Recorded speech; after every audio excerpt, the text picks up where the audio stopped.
राज्यातील सह ग्रामोद्योग संस्थांच्या हलाखीला शासनच जबाबदार, किसनराव जोरवेकर यांचा घणाघात. पंढरपूर. राज्य पातळीवर संस्थांचे फेडरेशन स्थापन करण्याचा निर्धार. 7 लाख सभासदांच्या ताकदीवर शासनाला जाब विचारणार. नंदकुमार कुंभार. पंढरपूर. प्रतिनिधी. ग्रामीण कारागिरांना आर्थिक बळ देऊन ग्रामीण अर्थव्यवस्था मजबूत करण्याच्या उद्देशाने स्थापन झालेल्या राज्यातील विविध कार्यकारी सहकारी ग्रामोद्योग संस्था आज शासनाच्या जाणीवपूर्वक दुर्लक्षामुळे मरणासन्न अवस्थेत आहेत.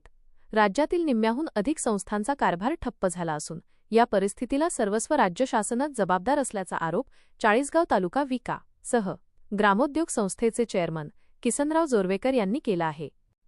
दिनांक 3 जानेवारी 2026 रोजी पंढरपूर येथील चंद्रभागा तीरावरील श्रीकृष्ण मंदिराच्या प्रांगणात राज्यातील सह ग्रामोद्योग संस्थांच्या चेअरमनची विशेष कार्यशाळा संपन्न झाली.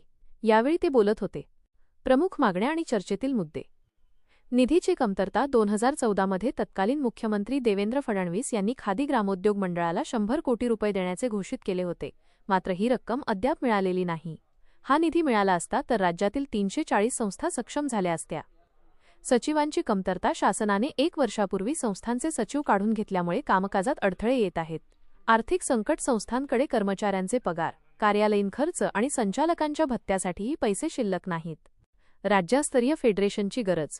वाळवा. सांगली येथील संस्थेचे चेअरमन नंदकुमार कुंभार यांनी सांगितले की राज्यात 340 संस्थांचे एकूण 7 लाख सभासद आहेत. ही मोठी शक्ती असूनही आपण संघटित नसल्याने शासन दखल घेत नाही. मुंबई येथे राज्यस्तरीय फेडरेशन स्थापन करून आपण आपल्या मागण्या पदरात पाडून घेतल्या पाहिजेत. सचिवांवर गंभीर आरोप. मिरज येथील अनिल राजाराम देशमुख आणि एरंडोलचे रमेश राजाराम महाजन यांनी संस्थांमधील आर्थिक गैरव्यवहाराच्या अनुषंगाने सचिवांवर गंभीर आरोप केले. अनेक ठिकाणी सचिवांच्या चुकीच्या धोरणांमुळे संस्था आर्थिक अडचणीत आल्याचे त्यांनी नमूद केले. कार्यशाळेत मांडलेले प्रमुख ठराव. नाबार्ड अंतर्गत कर्जपुरवठा करून प्रकल्पधारकांना सबसिडी मिळवून देणे. 2. संस्थांना सीएससी सेंटर, खते, बी बियाणे विक्री आणि स्वस्त धान्य दुकान सुरू करण्याची परवानगी मिळवणे. 3. केंद्र सरकारच्या सहकार खात्यामार्फत उद्योग व प्रक्रिया प्रकल्पांसाठी आर्थिक पुरवठा मिळवणे. 4. संस्थांच्या कार्यालयासाठी शासनाकडून जागा उपलब्ध करून घेणे. उपस्थिती. या कार्यशाळेचे आयोजन सहकार विभागाचे सेवानिवृत्त अधिकारी जहांगीरदार साहेब, पंढरपूरचे चेअरमन सत्यवान खुळे आणि अहिल्यानगरचे चेअरमन सुरेश नागरे यांनी केले होते. कार्यशाळेचे प्रास्ताविक सुरेश नागरे यांनी केले.